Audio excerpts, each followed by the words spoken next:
अनंतानंद परम भगवान की जय, परम श्री भगवान की जय, परम पूज्य गुरुदेव आचार्य भगवान वैष्णव जी मुनिराज की जय, धर्मश्री महानुभव। अपन सभी बड़े सौभाग्यशाली हैं जो अपन लोगों ने 4 गति 84 लाख योनियों में सर्वश्रेष्ठ गति प्राप्त कर ली है और सर्वश्रेष्ठ गति के साथ साथ सर्वश्रेष्ठ जाति प्राप्त कर ली है, सर्वश्रेष्ठ कुल प्राप्त कर लिया है, सर्वश्रेष्ठ 5 इंद्रियों की अनुकूलता प्राप्त कर ली है, सर्वश्रेष्ठ धर्म प्राप्त कर लिया है, सर्वश्रेष्ठ देव प्राप्त कर लिए, सर्वश्रेष्ठ गुरु प्राप्त कर लिए, सर्वश्रेष्ठ आपने प्रिय प्राप्त कर ली है, बहुत कुछ प्राप्त कर लिया है आपने। लेकिन बस बात यही है, पाना पर्याप्त नहीं है प्रयोग के बिना। क्या उन सर्वश्रेष्ठ वस्तुओं को पाकर के प्रयोग यदि हो रहा है सही दिशा में तो बहुत ऊंचाइयों पर ले जाएगा और दुरुपयोग हो रहा है विपरीत दिशा में तो बहुत नीचे ले जाएगा। बात प्रयोग की है। यदि आपका वाहन तेज गति से चलता है अच्छी बात है, दिशा सही हो तो सही जगह पहुंचाएगा, दिशा गलत है तो गलत जगह पहुंचाएगा। इस पर दृष्टिपात भी करके अपना वाहन चलाना चाहिए। सही दिशा में आप वाहन तभी जा सकते हैं जब दृष्टि में निर्बलता हो। दृष्टि की निर्बलता और प्रकाश की उज्ज्वलता दो जब मिलते हैं तो हमारा वाहन सही दिशा में जाता है और हमें उत्कृष्ट मंजिल को दिलाता है, जिस मंजिल से कभी लौट के नहीं आना होता है। संसार की सारी मंजिलें जो ऐसी हैं वो मंजिल पापा के छोड़ना पड़ती है, चाहे मंजिल वो सौधर्म यानी कि सर्वासिद्धि की मंजिल भी क्यों ना हो, तीती सागर की आई होती है, चाहे चक्रवर्ती के पत्र क्यों ना हो, कुछ भी हो। संसार की सारी मंजिलें यदि आपने पाई है तो नियम से छोड़ना पड़ेगी। ये नियम है संसार का नियम यही है, संयोग के साथ वियोग है, शाश्वत नहीं।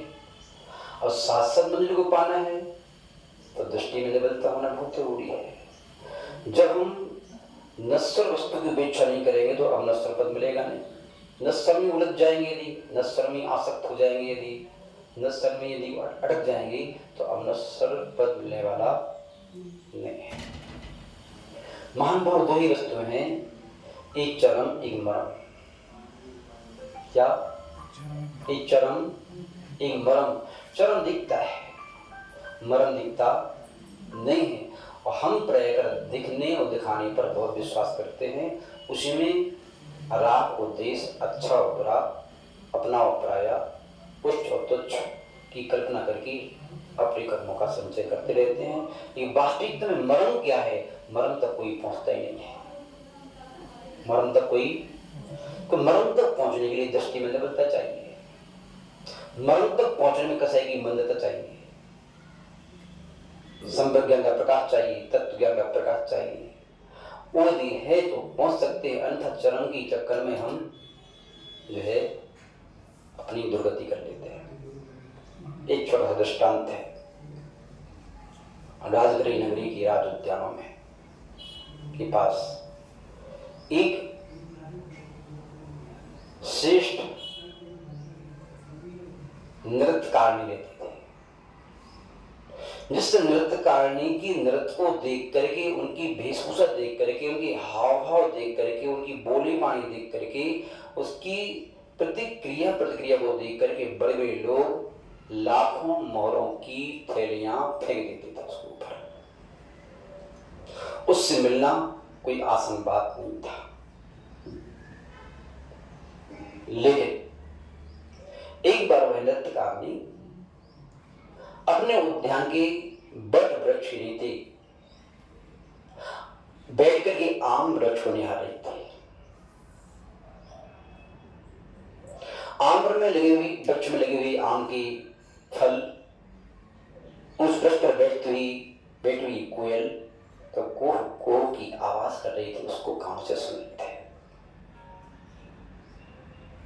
सराबोर थी उस आवाज को सुन करके, किसी का ख्याल नहीं था। होगी, सत्य है। जब आनंद आता है तो किसी का ख्याल नहीं होता। चाहे आनंद गुरु भक्ति का हो, चाहे प्रभु भक्ति का हो, चाहे सेवा का हो, चाहे दुकान का हो, चाहे मकान का हो, जहां पर आप हैं, जहां पर आपका तन है, वहीं पर आपका मन है, वहीं पर चेतना है, तो फिर आपको संसार का ख्याल नहीं होता। वही से होती है, वही से भरी जाती उड़ान है। ये गुरु क्या करते हैं? ये गुरु संसार की प्रत्येक भव्यात्माओं को भौतिक जगत से उठा करके आध्यात्मिक जगत में प्रवेश कराती हैं, जहां से प्रगति की उड़ान भरी जाती है। आध्यात्मिक जगत में आए बिना प्रगति नहीं होती, गति तो होती है। क्या भौतिक जगत में गति तो होती, प्रगति नहीं होती। प्रगति करने के लिए अध्यात्म जगत में प्रवेश पाना अनिवार्य है, और अध्यात्म जगत में प्रवेश पाने के लिए चाहिए दृष्टि की निर्बलता, कसाय की मंदता, सत्य ज्ञान का दिव्य प्रकाश। अन्यथा आप अध्यात्म जगत में प्रवेश नहीं पा सकते, और अध्यात्म जगत में प्रवेश पाए बगैर कभी मर्म को नहीं जान सकते आप। चरम दिखेगा ऊपर, जो दिख रहा है ऊपर आंखों से दिखाई दे रहा है, सुनाई दे रहा है, वगैरह सब चरम है। क्या है? सब चरम है। धर्मश्री महानुभाव उसी रास्ते से एक सन्यासी निकली। सन्यासी की आहार उसे आई है, क्योंकि अंतरंग की आहार अंतरंग को झगड़ों देती है। धारक को अंदर की आवाज परिबुलंद होती है। ये आत्मा, ये परमात्मा, ये महात्मा बाहर की आवाज सुनते ही नहीं कितने चिल्लाओ आप, इन्हें बाहर नहीं दिखता, बाहर का नहीं दिखता है, एक भ्रम पालना, एक बाहर को देख करके प्रभावित होते ही नहीं। क्या ये बाहर को देख के प्रभावित कभी नहीं होते? ये आत्मा, महात्मा, परमात्मा की तो अंदर की आवाज चाहिए, अंदर का सौंदर्य चाहिए, अंदर की सुगंध चाहिए। तो अंदर की सुगंध नहीं है तो ये आत्मा, महात्मा, परमात्मा आपके लिए कार्यकारी सिद्ध नहीं हो सकते। हम लोगों का बहुत बड़ा भ्रम है।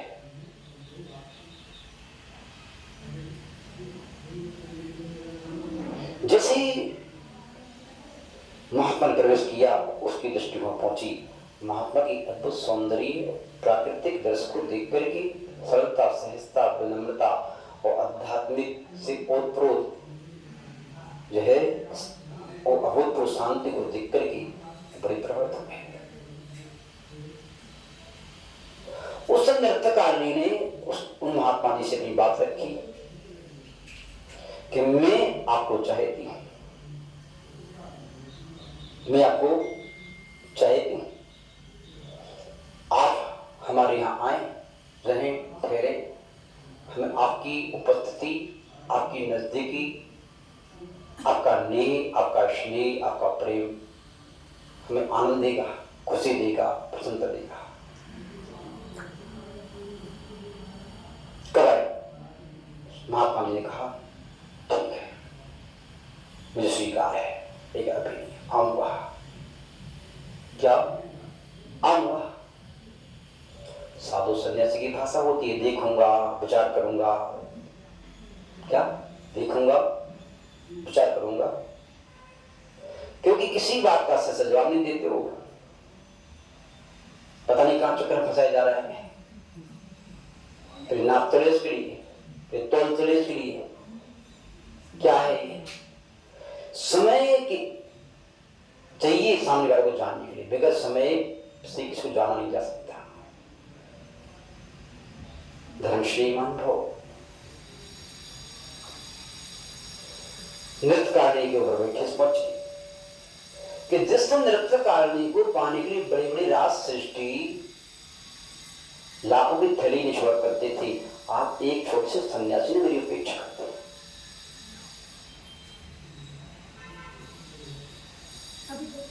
अपन सुना होगा कि सूर्पनखा की नाक काट दी गई थी। सूर्पनखा की नाक कटने का तात्पर्य क्या? नाक नहीं काटी, कभी क्षत्रिय पुत्र किसी अबला की नाक काट सकते हैं? जब सूर्पनखा वहां गई, भेष को बदल करके लक्ष्मण जी के पास पहुंची, रामचंद्र जी के पास पहुंची कि भाई हम आपसे शादी करना चाहते हैं। रामचंद्र जी ने कहा हमारी शादी तो हो चुकी है। फिर लक्ष्मण के पास, बोले मेरा भैया है उनसे पूछ लो। भैया के पास के भैया ने कहा आपने मेरे भैया को चुन लिया है तो मेरी भाभी हो गई, आप माँ की बराबर होती है, मैं कैसे चुनूं आपको? और कोई लड़की प्रस्ताव रखे कि आई लव यू, वो कहते नो, मैं नहीं चाहता। कितनी बड़ी बेइज्जती है, कितनी बड़ी बेइज्जती। बेइज्जती ना करना है। हम आपसे कुछ चाहे हो आपके तो नो नहीं चाहते, ना करना है, उसकी बड़ी नाक कट गई। और आज का प्राणी, हर प्राणी नाक के लिए मारा जा रहा है। नाक आड़ी आ रही है, जिसकी आड़ में परमात्मा उसे दिख नहीं पा रहे हैं। कौन आड़ी आ रहा है? नाक की आड़ में परमात्मा चल रहे हैं। और ये नाक सफाया हो जाए मतलब बीच में स्वर्ग आ जाता नहीं, स्वर्ग को नाक कहते हैं। बीच में स्वर्ग है, ऊपर मोक्ष है, बीच में आड़ी आ रहा है। कोई बात नहीं, अब कर भी कह सकते हैं, सन्यासी है, सन्यासी तो सन्यासी हो, क्या फर्क पड़ रहा है तुमसे? कह दिया तो कह दिया, देखूंगा, विचार करूंगा, आऊंगा। मना तो नहीं किया मना, आऊंगा, देखूंगा, विचार करूंगा। कब आओगे? विचार करूंगा। बहुत समय बीत जाने के उपरांत नृत्यकारिणी का सौंदर्य पाप क्रोध से तुरंत हो गया, रोगों ने घेर लिया, क्रोध हो गया, गलत कष्ट। क्योंकि नियम है, संसार में नियम है, जिसकी दृष्टि साधु के ऊपर गलत पड़ी उसने क्रोध हुआ। क्या हुआ? चाहे वासना रूप हो, चाहे कसाय रूप हो, चाहे द्वेष हो, चाहे विद्वेष रूप हो, इतनी पीड़ा से पीड़ित शरीर में कीड़े पड़ने लगे हैं। जहां जिसके पास आने के लिए, बैठने के लिए, चर्चा करने के लिए लाखों लोग आते थे, वहां कोई नहीं आ रहा है, क्योंकि संसार का नियम है, सब बड़े बड़े के साथ है। आंख तभी खुलती है जब पाप को उदय आता है, पुण्य को उदय में आंख नहीं खुलती। पुण्य को उदय में सब अपने दिखाई देते हैं, सारे हमारे हैं। पाप के उदय में अंदर की आंख खुलती, कौन हमारा है, कौन हमारा नहीं है, वो जान गई, देख लिया, मेरा कोई नहीं था, मेरे सौंदर्य के मालिक थे, मेरा मालिक कोई। ये रुपयों की थैली मेरी वाणी के सौंदर्य, मेरे शरीर का सौंदर्य, मेरे चरण के सौंदर्य पर फेंकी जाती है, तो आत्मा का सौंदर्य किसी ने नहीं देखा। बड़ी परेशान। बहुत समय बाद सन्यासी का निकलना हुआ,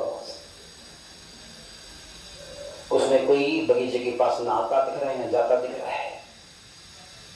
और बगीचा उदास निराश, उसकी कोठी रोई रोई सी लग रही है।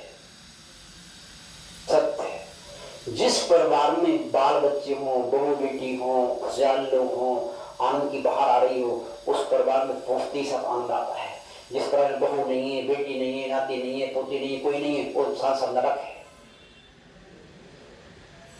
चलचल नहीं है, बच्चों को रोना नहीं है, हंसना नहीं है, बहू बेटी की पायल की झंकार नहीं है, वो शमशान है, नरक खाना है, इससे बड़ी कुछ नहीं है। धर्मश्री महानुभाव जब कुछ नहीं देखा तो उसने पूछ लिया, भाई यहाँ पर नृत्यकारिणी थी, क्या हुआ? बोले महाराज जी वो तो बड़ी परेशान है, यही हालत है उसकी। अच्छा ये हालत है, अब मेरे उसके पास जाने का समय आ चुका है। मैंने कहा था मैं आऊंगा, मुझे जाना चाहिए, अब मेरी जरूरत वहां पर है। चरण को देखने वाले भागे, एक भी नहीं बचा, सब गए। मरम को देखने वाले आ गया, वो कभी कभार आते हैं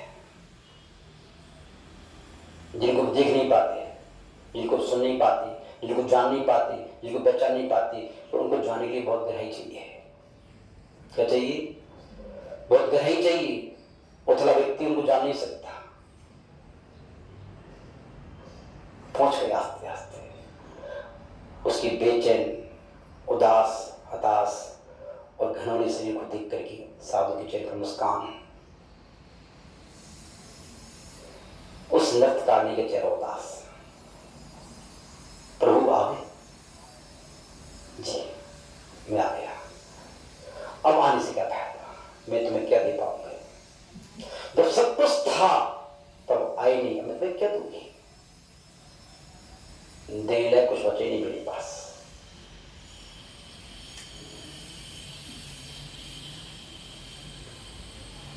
महात्मा जी सन्यासी जो थे, कुछ नहीं, चिंता नहीं करो, गर्म पानी मंगाया, इटोल मंगाई, फिटोरे मंगाई, उसके शरीर को सेनाना प्रारंभ कर दिया। बैठ जाओ, बैठ, बात क्यों समझ, उसके घावों को धोना प्रारंभ कर दिया, मरहम लगाना प्रारंभ कर दिया, मंत्र पढ़ना प्रारंभ कर दिया, सद्भावना से भर गए उसके शांत। एक तो बाहर चलो, बाहर धर्मश्री मान भाव देखो, परिणतियां बढ़न चल रही है, पट्टी चल रही है, आश्वासन दे दिया, चिंता मत करो, जब तक ठीक नहीं हुआ तब तक मैं ही रहूंगा, घबराने की जरूरत नहीं है। लेकिन फिर आप रेडी करोगे भी क्या? मैं तो आपको कुछ दे ही नहीं पाऊंगी। बहन चिंता मत करो, हम आपकी चरण को देख के नहीं आए, हम आपकी मरण को देख के आए, जो दिखता नहीं किसी को, आत्मा को देख के आए। और हमारा धर्म है किसी दुखी, पीड़ित, हताश, उदास प्राणी के दुख को दूर करना। महात्मा मान लो, वो महात्मा जी बराबर 1-1.5 माह 2 माह तक वहां रहे, स्वस्थता की स्थिति बनी। अब मैं चाहता हूं चले जाए, शरीर की नश्वरता और आत्मा की अमरता का उपलब्धि है। संसार शरीर भोगी वास्तविकता का परिचय करा के आ गए, सात्विकता से भेंट करके आ गए कि जियो सात्विकता में, जियो सरलता सहजता में, जियो सादगी में, जियो शालीनता में, जियो संतोष में, जियो साधु के साथ जियो। जीने के लागे धर्मश्री महानुभाव जो नृत्यकारिणी थी दूसरों को रिझाने के लिए, आज को उसका नृत्य अंतरंग होने लगा। स्वयं का नृत्य स्वयं नृत्य करती, स्वयं देखते, स्वयं गाती, स्वयं सुनते, और उसकी अंतर में आ गई तो अब उसकी प्रगति चरम के साथ गति तो थी, प्रगति नहीं थी, अब मरम से जुड़ गई हो। किससे जुड़ गई? हमारे जीवन का मरम तो हमारी आत्मा से है, शरीर से नहीं। महानुभाव, हम भी चरम दृष्टा नहीं, क्या बने? मर्म दृष्टा बने। चरम दृष्टा जब तक रहोगे तब तक आपके जीवन हाथ में कुछ आने वाला नहीं है, और चरम दृष्टा आपको बनना भी नहीं। चरम दृष्टा जो है उससे दूर रहना है। क्या रहना है? जब आपकी तारीफ की पुल बांधी जा रहे हो, डर के रहना। क्या? डर के रहना। होता क्या है, क्योंकि हम उस तारीफ में बह जाते हैं और अपने मरम को भूल जाते हैं। क्या भूल जाते हैं? जिस उद्देश्य को लेकर के हम जिस मार्ग पर बढ़े थे वो वही छूट जाता है, बाकी सब हो जाता है। इसलिए प्रशंसा हमें चढ़ाती भी है, प्रशंसा में गिराती भी है। हम ये नहीं करें प्रशंसा हो रही है, होने दो, सावधान रहो। इतना ध्यान रखो कि प्रशंसा किसकी हो रही है, गुण की हो रही है तो वृद्धि करो। क्या करो? वृद्धि करो, कुछ वृद्धि करो, होती रहे। महानुभाव, समय आपका हो चुका है, 11:03 हो चुके और करीब करीब 20 मिनट भी प्रारंभ हो चुके, पूरे हो चुके हैं। इतना ही कहकर अपनी बाणी को बांध लेते हैं। एक कहानी अपनी दर्पण स्वरूप है, अपने आप को देखने और जानने का प्रयास करना चाहिए। ओम शांति। गुरु जीरानंद जी महाराज की जय।